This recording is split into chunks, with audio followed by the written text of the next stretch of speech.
The Tonight Show starring Johnny Carson was known for its smooth professionalism, relaxed charm, and polished delivery. But behind the cameras, in the hallways, dressing rooms, and green room, the environment was often far less controlled. The pressures of live television, the culture of the 1970s, and the personalities of Hollywood sometimes collided in unexpected ways. Over the years, a number of guests arrived in various states of intoxication. Some amusingly relaxed, others dangerously impaired. What happened on stage often looked effortless, but backstage told a different story. This is a look at how several well-known figures appeared on the show under the influence and how the production staff, crew, and Johnny Carson himself managed those unpredictable moments.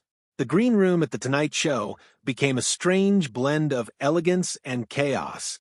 For many stars, being invited on the show meant exposure to tens of millions of viewers, a chance to promote films, books, comedy albums, or simply to stay relevant. With that kind of pressure, a drink or two before going on was not unusual. The green room bar was always stocked, and few guests hesitated to make use of it.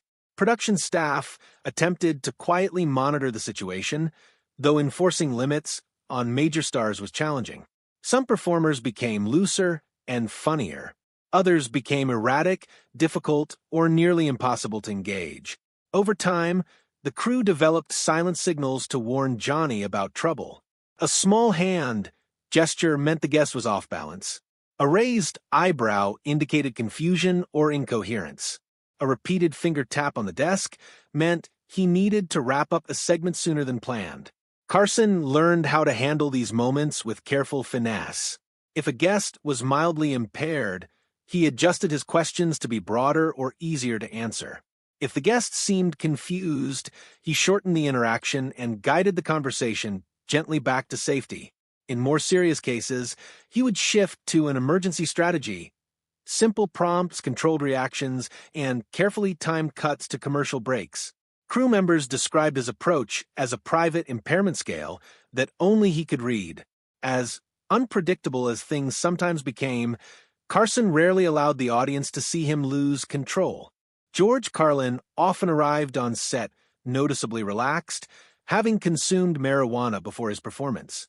He did so openly in his memoirs and interviews, explaining that cannabis helped him slow down and center himself before delivering his material. Staffers who worked with him said that although his eyes were often glazed and his demeanor mellow, he remained reliably sharp. Carlin's comedy relied on rhythm and precision, and remarkably, he maintained that timing even while under the influence. Carson adjusted accordingly by letting Carlin take longer monologues without interruption and by offering simple prompts that allowed Carlin to dive into his observational riffs. Carlin's state rarely became a problem. Though he was clearly altered, he understood his boundaries and never wandered into territory that made the show unmanageable. The crew regarded him as the rare example of a performer whose mental agility survived the haze. Richard Pryor was a different matter. Pryor's comedic genius came with volatility, and during certain periods of his life, he struggled heavily with cocaine use. His appearances reflected that struggle.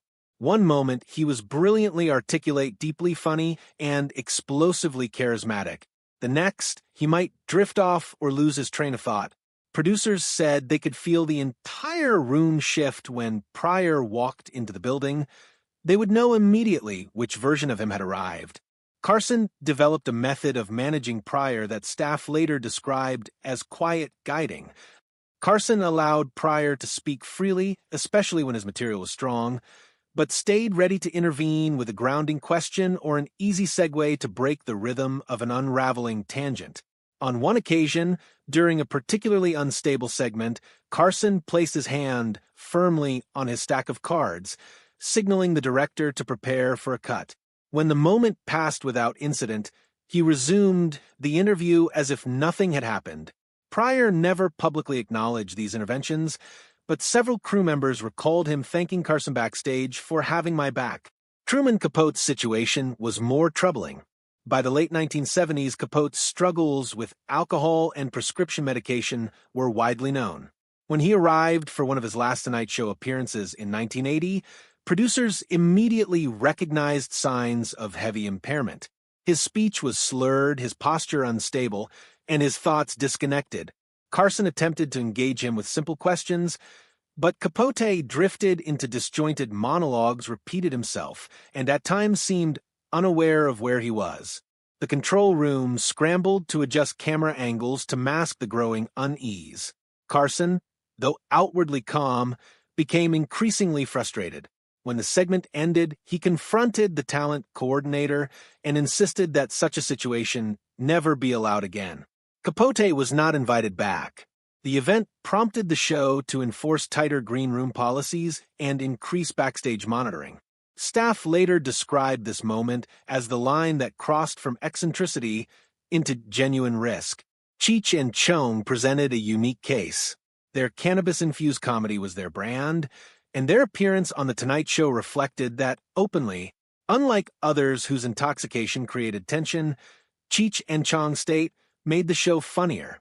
Their humor depended on rambling logic, exaggerated confusion, and laid-back personas, and they delivered exactly that on stage. Carson acted as the straight man, setting up their jokes with a mock-serious curiosity that amplified the comedy. The audience embraced it, and the crew felt little pressure as long as the pair kept things light and consistent. They were among the few guests whose altered state was both expected and welcomed, and their interviews became iconic moments of controlled chaos. Peter Fonda's most memorable visit occurred during a period when psychedelic culture heavily influenced his public identity. Staff noticed immediately that his pupils were unnaturally dilated and his manner unusually serene. During the interview, he drifted between philosophical musings about time, consciousness, and cosmic energy. Carson attempted to redirect him toward the film he was there to promote, but Fonda continued into abstractions that puzzled the audience. When he began describing time as something that folds like a blanket, Carson made the signal for a commercial break. The cut was clean, and when the show returned, the segment moved on without revisiting the unusual digression. Among the crew, the incident became a legend retold for years as an example of how unpredictable the show could become without warning. Oliver Reed's appearance was one of the few that created genuine concern. Known in Britain for his heavy drinking and volatile temperament, Reed arrived on The Tonight Show in 1975 already intoxicated. His behavior escalated quickly. He slurred his words, laughed loudly at inappropriate moments, and at one point stood abruptly, adopting an aggressive stance that startled both Carson and the studio audience. Security moved closer to the stage, prepared to intervene. Carson cut the segment short without hesitation.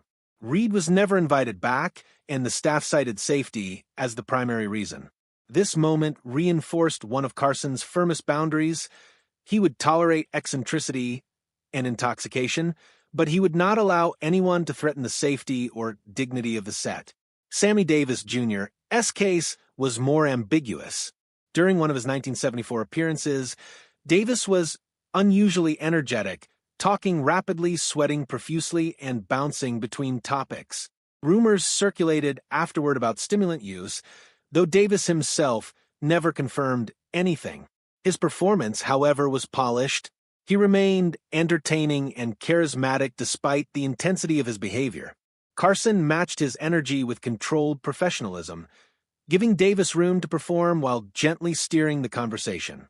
Whatever the backstage whispers, Davis delivered a strong appearance, and the audience never saw anything that indicated a problem. Within the culture of the time, this became one more example of how The Tonight Show navigated a world in which boundaries between personal struggle and public performance were frequently blurred. Carson's responses to these situations reflected his values. He believed strongly in protecting the show's integrity, but he also cared about preserving the dignity of his guests. If a performer was merely relaxed or mildly impaired, Carson used his skill to support them and maintain the illusion of a smooth, effortless conversation. If a performer became incoherent or aggressive, he intervened quickly, ending the segment or redirecting the flow. His goal was to maintain professionalism without humiliating anyone. This balance allowed the show to remain both entertaining and humane, even when unpredictable circumstances threatened to push it off the rails. The era shaped much of this dynamic. In the 1970s, substance use was prevalent in entertainment culture, and there was far less oversight than there is today. The absence of social media meant that any embarrassing moment lived only in viewers' memories or in the recollections of the crew.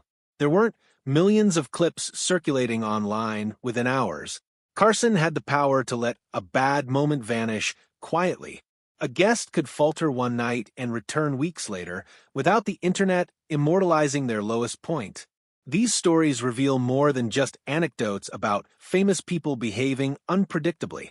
They show how live television depends on trust, improvisation, and human judgment. Carson never lost control of the set because he learned how to absorb the unexpected without letting embarrassment become the defining factor. For the crew, these nights were stressful, unpredictable, and sometimes frightening. For the audience, they appeared seamless, as though every moment were part of a carefully composed routine. The Tonight Show remains celebrated for its polish and professionalism, but part of that legacy was built on the skill of navigating chaos just outside the camera frame. The stories of these guests demonstrate how thin the line was between smooth entertainment and unpredictable disaster, and how Johnny Carson became a master at walking that line night after night.